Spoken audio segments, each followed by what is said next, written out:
சென்னை 41 திருவான்மியூர் ஒரு காலத்துல புறநகர் பகுதி, நம்ப கூட முடியாது. அங்க ஒரு மிக பழமையான கோவில், பாடல் பெற்ற ஸ்தலம். திருஞான சம்பந்தர் அப்பர் தேவாரம் இந்த கோவிலை பத்தி பாடப்பட்டிருக்கிறது. அதுல இந்த கோவில் இந்த இடத்துக்கு வான்மியூர் அப்படின்னு தான் பெயர். ஏன்னா அந்த இடத்துல ஒரு புத்துக்குள்ள சிவலிங்கம் இருக்கிறதுனால வடமொழியில வல்மீகம் அப்படின்னாலே புத்து தான். அதுதான் நாளடைவுல அந்த புத்துக்கு இருக்கிற மண்ணை மருந்தாக கருதுறதுனால அந்த சிவலிங்கத்துக்கு மருந்தீஸ்வரர் அப்படின்னு பெயர் இருந்தது. நாளடைவுல இந்த வல்மீகம்ங்கிறது வால்மீகி அப்படிங்கிற பெயரோட ஒன்றாக சேர்க்கப்பட்டு அந்த கோவிலுக்கு எழுத்தாப்புல இருக்கிற ஒரு சித்தர் சமாதியை வால்மீகியோட சமாதி அப்படின்னு இப்ப சொல்றாங்க. இந்த இடத்துக்கு ஒரு காலத்துல யாருமே வரமாட்டாங்க. அப்புறம் பஸ் சர்வீஸ் எல்லாம் ஆரம்பிக்கப்பட்ட பிறகு இங்க பாலவாக்கம், குட்டிவாக்கம், நீலாங்கரை இந்த மாதிரி இடத்துக்கெல்லாம் வீடெல்லாம் வர ஆரம்பித்தது. ஆனா இது எல்லாமே விஜயநகர் காலத்துல இருந்த கிராமங்கள் அப்படிங்கிறது கல்வெட்டிலிருந்து நமக்கு தெரிய வருது. இந்த இடத்துல கலைக்கே ஒரு ஸ்தாபனமாக இருக்கிற கலாக்ஷேத்திரமும் இந்த பகுதியில் தான் இருக்கு.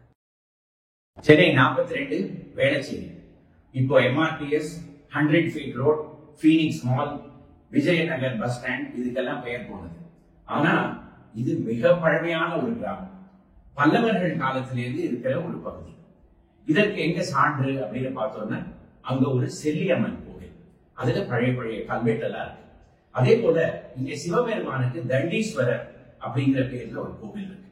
இதுவும் பல்லவர்கள் காலத்துல கட்டப்பட்ட கோவில் தான். அதற்கு பக்கத்திலேயே யோக நரசிம்ம சுவாமி கோவிலும் ஒண்ணு இருக்கு. இதுவும் ஒரு மிக பழமையான கோவில், 1300 வருடங்களுக்கு முன்னாடியே கட்டப்பட்டது அப்படின்னு கருதுறாங்க. இந்த வேளச்சேரிக்கு ஒரு காலத்துல வேத ஸ்ரேணி, அதே போல தீன சிந்தாமணி சதுர்வேதி மங்கலம் அப்படின்னு எல்லாம் பேர் இருந்திருக்கு. இதெல்லாம் இப்ப நம்ப கூட முடியாது. இந்த வேளச்சேரி ஒரு காலத்துல பக்கத்துல இருக்கிற அந்த பள்ளிக்கரணை சதுப்பு நிலம், அதாவது மார்ஷுக்கு தான் பெயர் போனதாக இருந்தது. இப்போ அந்த நிலத்துக்கு மேலேயே ஒரு பெரிய காலனியாக மாறிவிட்டது. சென்னை 43 பல்லாவரம். இப்போ அதுக்கு பல்லவபுரம் அப்படின்னு பெயர் கொடுத்திருக்காங்க.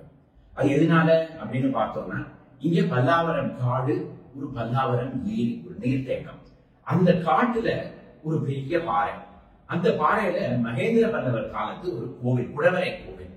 அதுக்கு பஞ்சபாண்டவர் மலை அப்படின்னு ஒரு காலத்துல பேர் இருந்தது. அது ஏன் அப்படின்னு பார்த்தோம்னா அந்த கோவிலுக்கு 5 அறைகள் உண்டு அதுக்குள்ள. அதனால 5 அப்படின்னு பார்த்தோன்னே அதுக்கு பஞ்சபாண்டவர்கள் மலை அப்படின்னு பெயர் கொடுத்துட்டாங்க.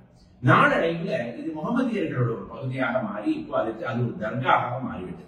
அந்த மலைக்கு இப்போ மௌலானா பஹாட் அப்படின்னு பேரு. அது போற வழிக்கு இப்போ தர்கா ரோட் அப்படின்னு பேர் வச்சிருக்காங்க. இந்த பல்லாவரம்ங்கிறது பல்லவர்களோட பேர் வச்சிருந்தாலும் இது அதற்கும் முன்னாடி கற்காலத்துல 45,000 வருடங்களுக்கு முன்னாடியே இங்க மக்கள் இருந்திருக்காங்க அப்படிங்கிறது இப்ப கூட அங்கிருந்து சான்றுகள்லாம் நமக்கு வந்து கொண்டே இருக்கிறது. அவ்வளவு பழமையான ஒரு பகுதி. சென்னை 44 திருநீர்மலை. இந்த சென்னை நகரத்துக்கே தெற்கு பகுதியில இந்த பள்ளிக்கரணை அப்படிங்கிற ஒரு பெரிய சதுப்பு நிலம், அதாவது மார்ஷ். அதனால அந்த பகுதியில நிறைய நீர்த்தேக்கம் எல்லாம் உண்டு. அதுல பெரிய ஏரி, நாகல்வேணி இப்படின்னு எல்லாம் பேர்ல பெரிய பெரிய ஏரிகள்லாம் இருந்திருக்கு ஒரு காலத்துல. அதற்கு நடுவுல ஒரு சின்ன குன்று. அந்த குன்று சுத்தி வர தண்ணி இருக்கிறதுனால அந்த மலைக்கே திருநீர்மலை அப்படின்னு பேர் விட்டது. மாமலையான நீர்மலையே அப்படின்னு ஒரு 4 திவ்ய பிரபந்தத்துல எல்லாம் இந்த பகுதி வர்ணிக்கப்பட்டிருக்கிறது. இதுக்கு நடுவுல அந்த குன்றுக்கு மேல ஒரு பெருமாள் கோவில். பெருமாள் 4 போஸ்ல நின்று, இருந்து, கிடந்து, நடந்து 4 போஸ்ல அங்க இருக்க. இந்த திருநீர்மலை இருக்கிற பகுதியில தான் மெட்ராஸ் இன்ஸ்டிடியூட் ஆஃப் டெக்னாலஜியும் இருக்கு. அதே போல ஒரு காலத்துல குரோம் லெதர் ஃபேக்டரி அப்படிங்கிற ஒரு பெரிய தொழிற்சாலை இங்க இருந்ததுனால அந்த பகுதிக்கே குரோம்பேட் அப்படிங்கிற பெயரும் விட்டது. இப்போ அவ்வளவு பச்சை பசேர்னு இருந்த இடத்துல வெறும் வீடுகள் தான். சென்னை 45 தாம்பரம். இப்ப ஏதோ புது பகுதியா இருக்கலாம். ஆனா சங்க காலத்து குறும்பர்கள் காலத்திலிருந்து தாம்புரம் அப்படிங்கிற பெயர்ல இருந்த ஒரு கிராமம். 1930கள்ல ரயில்வே லைன் வந்த பிறகு மக்கள்லாம் இந்த பகுதியில வசிக்க ஆரம்பித்தாங்க. அப்போ இங்க பெரிய காடெல்லாம் இருந்தது. அதனால ஜார்ஜ் டவுன் பகுதியில இருந்த மெட்ராஸ் கிறிஸ்டியன் காலேஜ் அங்கிருந்து இந்த இடத்துக்கு இடம் பெயர்ந்து இப்பவும் இங்கே தான் செயல்பட்டு கொண்டே வருகிறது. அதே போல காச நோய், டியூபர்குலோசிஸ் சிகிச்சை செய்ய வேண்டியது இருந்ததுனால ஜேக்கப் ஆரன் சௌரிமுத்து அப்படிங்கிற ஒரு பிரபல காசநோய் நிபுணர் இந்த இடத்துல ஒரு சானிட்டோரியம் ஆரம்பித்தார். அதனாலதான் அந்த இடத்துக்கு தாம்பரம் சானிட்டோரியம் அப்படின்னு ஒரு பெயர் வந்தது. இங்க நிதி அமைச்சராக இருந்த திரு டி கிருஷ்ணமாச்சாரி அவர்கள் ஒரு காலத்துல ஓய்வு பெற்ற பிறகு ஒரு வீட்டுல வசித்துக் கொண்டு வந்தார். அந்த இடத்துலதான் இப்போ TTK நகர்னே ஒரு பகுதி இருக்கு. இவ்வளவு அழகான ஒரு வரலாறு இந்த தாம்பரத்துக்கு. சென்னை 46 தாம்பரம் ஏர்போர்ஸ் பேஸ் ஒரு காலத்துல வெறும் காடா இருந்தது. ஆனா இரண்டாவது உலக போர், செகண்ட் வேர்ல்ட் வார் போது அமெரிக்கால இருக்கிற விமானப்படையெல்லாம் சென்னைக்கு வந்து அதை பழுது பார்க்கறதுக்கு ஒரு இடம் தேவைப்பட்டது. அப்போ அந்த காடுல இருக்கிற மரத்தெல்லாம் வெட்டி அந்த இடத்துல ஒரு ஏர்போர்ஸ் பேஸ் ஆரம்பிக்கப்பட்டது. அதற்கு ஒரு வருடம் கழித்து, அதாவது 1945 வருடம் அந்த இடத்துக்கு ராயல் ஏர்போர்ஸ் பேஸ் தாம்பரம் அப்படின்னு பெயர் மாற்றப்பட்டது. சுதந்திரம் வந்த பிறகு அதுவே இந்தியன் ஏர்போர்ஸ் பேஸாக மாறிவிட்டது. 45-46 வருடங்கள்ல தான் இந்த இடத்துல வந்து பயிற்சி கொடுக்கறதுக்கு ஒரு ட்ரைனிங் ஸ்கூலும் வந்தது. அதனால அந்த இடத்துல இப்ப கூட நீங்க வந்து ஒரு இந்தியன் ஏர்போர்ஸ் பேஸ் ட்ரைனிங் ஸ்கூலும் பார்க்கலாம். ஒரு பெரிய லேண்டிங் ஸ்ட்ரிப்பும் இருக்கு. இந்த மாதிரி ஒரு இடம் சென்னையில இருக்கிறது அப்படிங்கிறது பல பேருக்கு தெரிய கூட தெரியாது. அப்பேற்பட்ட ஒரு இடம் இந்த ஏர்போர்ஸ் பேஸ் தாம்பரம்.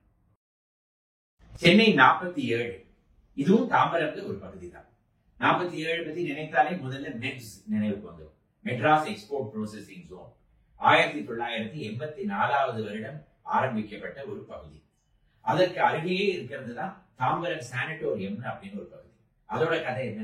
1920களில் தமிழ்நாடு பூராவும் காச நோய் மிகவும் பரவலாக இருந்த ஒரு காலத்துல ஜேக்கப் ஆர்.என். சௌரிமுத்து அப்படிங்கிற மருத்துவர் இங்கிலாந்துல பயிற்சி பெற்ற பிறகு சென்னைக்கு வந்து இந்த இடத்துல திறந்த வெளியில காசநோய் நோயாளிகளுக்கெல்லாம் வந்து சிகிச்சை செய்வதற்காக ஒரு மருத்துவமனையை ஆரம்பித்தார். 1930களில் அதை அரசாங்கம் விலைக்கு வாங்கி கொண்டு அந்த இடத்துல ஒரு சானிட்டோரியம் நடத்தி கொண்டு வந்தது. அதுதான் நாளடைவில் வந்து இப்போ தொராசிக் ஹாஸ்பிட்டலாக இருக்கிறது.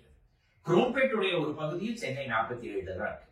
குரோம்பேட்டுங்கிறது ஒரு பெரிய லெதர் கம்பெனியோட குரோம் லெதர் கம்பெனி அப்படிங்கிற பேர்ல இருந்த ஒரு கம்பெனிக்கு அந்த ஏரியா சொந்தமாக இருந்ததுனால அந்த பேர். சென்னை 48 வண்டலூர். வண்டலூர்லாவே நமக்கு முதல்ல நினைவுக்கு வர்றது என்ன? அறிஞர் அண்ணா வனவிலங்குகள் பூங்கா. ஆனா இந்த பூங்கா, இந்த ஜூ இந்தியாவுடைய மிக பழமையான ஜூ.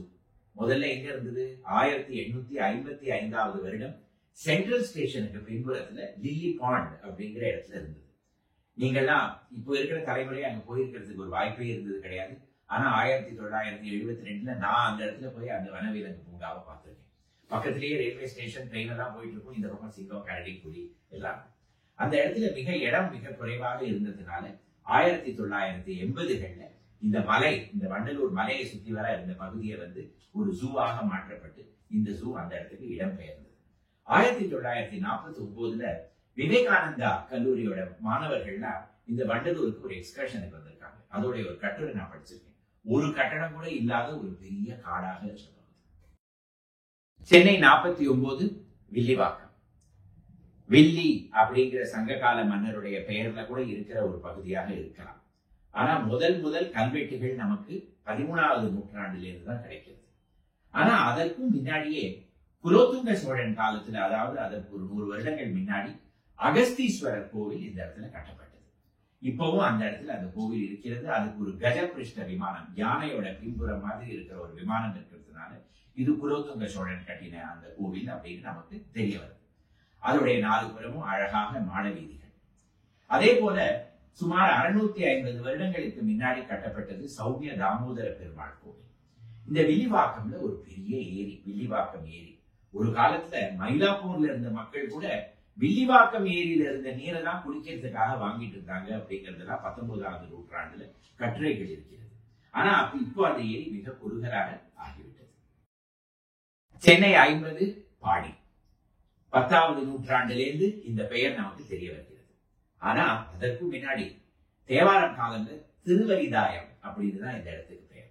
சம்பந்தருடைய தேவாரத்துல இங்க இருந்த சிவன் கோவில்ல அவர் தேவாரம் பாடியிருக்க. அப்ப அந்த பேரு திருவரிதாயம். பாடிங்கிறதே மிக பழமையான பேர் தான். ஆனா இந்த இடம் பிரபலமானதுக்கு காரணம் டிவிஎஸ் நிறுவனம் தான். 1958ல டிவிஎஸ் சகோதரர்கள் டி.எஸ். ஸ்ரீனிவாசன் அப்படிங்கிறவர் இந்த இடத்துல வந்து ஒரு பெரிய இடத்தை விலைக்கு வாங்கி அந்த இடத்துல அந்த குடும்பம் 4 நிறுவனங்களை ஆரம்பித்தது. முதல்ல வந்தது வெயில்ஸ் இந்தியா, அதற்கு பிறகு Brakes India, Lucas TVS, Sundaram Clayton, அதற்கு பிறகு வந்தது Sundaram Fasteners, Sundaram Brake Lines. இது போல வளர்ந்து கொண்டே வந்தது டிவிஎஸ் நிறுவனம். அந்த இடத்துல டிவிஎஸ் நிறுவனம் வந்ததுனால அதற்கு அருகேயே அம்பத்தூர் தொழிற்சாலை, தொழிற்பேட்டை எல்லாம் வந்தது.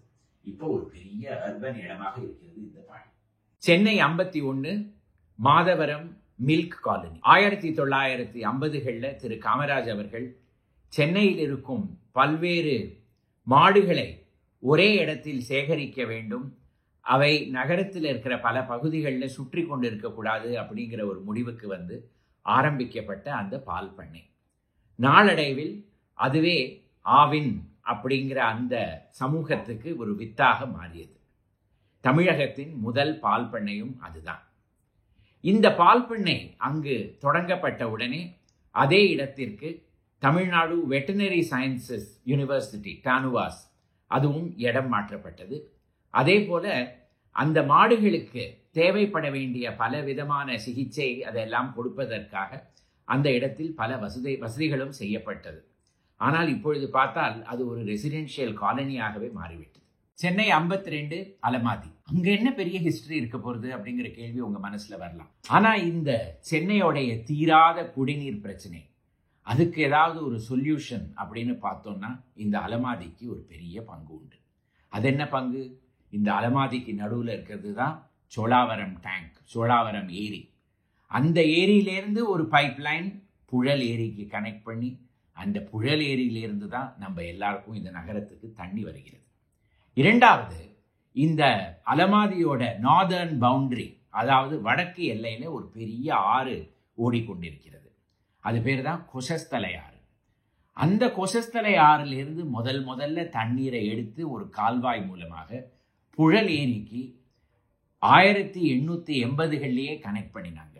அதுதான் சென்னையோடைய குடிநீர் பிரச்சனையை சால்வ் பண்றதுக்கு முதல் ஸ்டெப். அப்பேற்பட்ட ஒரு ஹிஸ்டரி இந்த அலமாதிக்கு இருக்கு. சென்னை 53 புழல் ஏரிக்கும் கொரட்டூர் ஏரிக்கும் நடுவில் இருக்கிற ஒரு பகுதி. இதுல இருக்கிற ஏரியாஸ்ல அம்பத்தூர் ஓடி அப்படிங்கிறது தான் ரொம்ப ஃபேமஸ் ஆனது. அது என்னது ஓடி?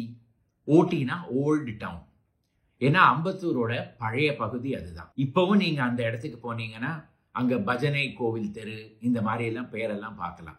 ஒரு காலத்துல அம்பத்தூர் பழைய கிராமமாக இருந்தபோது எப்படி இருந்தது அப்படிங்கிறது இந்த பெயரெல்லாம் பார்த்து ஊகிக்கலாம். 1950களில் இந்த பகுதிக்கு இப்பொழுது முருகப்பா நிறுவனம் அப்படின்னு கூறுற அந்த குழுமம் அவங்களுடைய முதல் தொழிற்பேட்டைகள் எல்லாம் அந்த இடத்துக்கு கொண்டு வந்தாங்க. அதற்கு பிறகு அந்த ஏரியாவே ஒரு இண்டஸ்ட்ரியல் சென்டராகவும் டெவலப் ஆகிவிட்டது. அந்த இடத்துல ஒரு மிக பழமையான மருத்துவமனை சர் ஐவன் ஸ்டெடஃபர்ட் ஹாஸ்பிட்டல், இதுவும் அதே முருகப்பா குழுமம் ஆரம்பித்த அந்த மருத்துவமனை தான். இந்த பகுதியில் இருக்கிற இண்டஸ்ட்ரியல் டெவலப்மெண்ட்டை வச்சுதான் அம்பத்தூர் இண்டஸ்ட்ரியல் எஸ்டேட் பிற்காலத்தில் வந்தது. Chennai 54 Avadi. Armoured vehicles and defence industries அப்படின்னு இதுக்கு பேரு அப்படிங்கறதெல்லாம் ஒரு கதை. நிஜத்துல அந்த மாதிரி கிடையவே கிடையாது.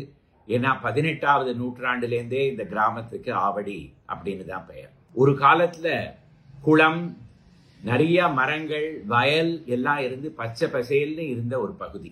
அதோடைய இயற்கையை பார்த்து டாக்டர் லக்ஷ்மிபதி அப்படிங்கிற ஒரு மருத்துவ நிபுணர் அந்த இடத்துல ஆரோக்கிய ஆசிரமா அப்படின்னு ஒரு இடத்த ஒரு ஹெல்த் கேம்ப் ஆரம்பித்து வைத்தார்.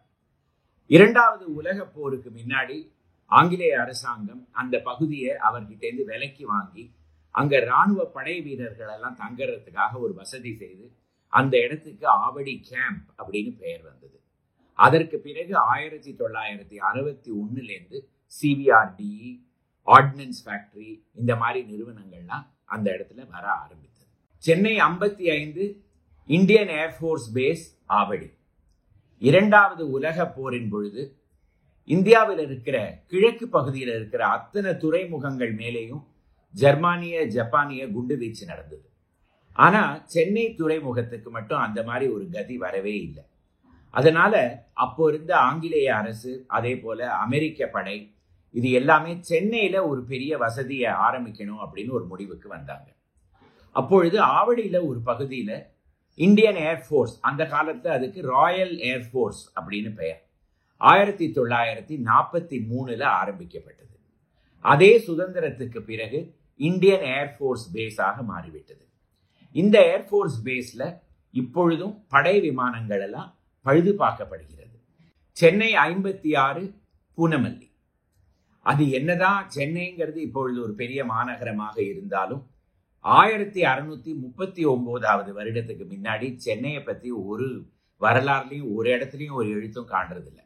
அப்போ இருந்த பெரிய ஊர் எதுன்னு பார்த்தீங்கன்னா பூவிருந்தவல்லி, அதாவது பூனமல்லி. அங்க இருந்த நாயக்கர் தான் ஆங்கிலேயர்களுக்கு மதராஸ் பட்டணத்துல ஒரு சிறிய ஒரு ஃபேக்டரியை ஆரம்பிக்கலாம் அப்படிங்கிறதுக்கு அனுமதி கொடுத்தார். நவாபுடைய படைகள் எல்லாம் சென்னை பகுதி வரைச்சே முதல்ல பூவிருந்தமல்லி தான் வரும். அந்த காலத்துல அது அவ்வளவு ஒரு பெரிய நகரமாக இருந்தது. ஆனா இப்பொழுது ஒரு சிறிய பகுதியாக தான் இருக்கிறது. அதற்கு அருகேயே இருக்கிறது தான் காட்டுப்பாக்கம். ஆங்கிலேயர்கள் இதை கேட்டவாக் அப்படிங்கிற பெயர் கொடுத்திருக்காங்க.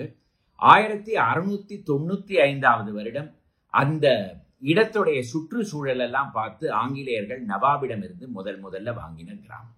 சென்னை 57 எண்ணூர் அப்படிங்கிற எரணாபூர் ஒரு காலத்துல எழில் வளத்துக்கு பேர் போன ஒரு பகுதி. அவ்வளவு அழகான இடம். இத ஆங்கிலேயர்கள் 17வது 18வது நூற்றாண்டுல பார்த்து விருப்பப்பட்டு நவாபிடமிருந்து விலைக்கு வாங்கி கொண்டார்கள். அந்த காலத்துல விடுமுறை நாட்களில் ஆங்கிலேயர்கள் அங்கு சென்று அங்கே அவர்களுக்காக கட்டப்பட்ட ஒரு கிளப்பில் நேரத்தை கழிப்பார்கள். அந்த கிளப் தான் இப்போது சென்னையில அடையாறுல இருக்கிற போட் கிளப்புடைய முதல் இடம்.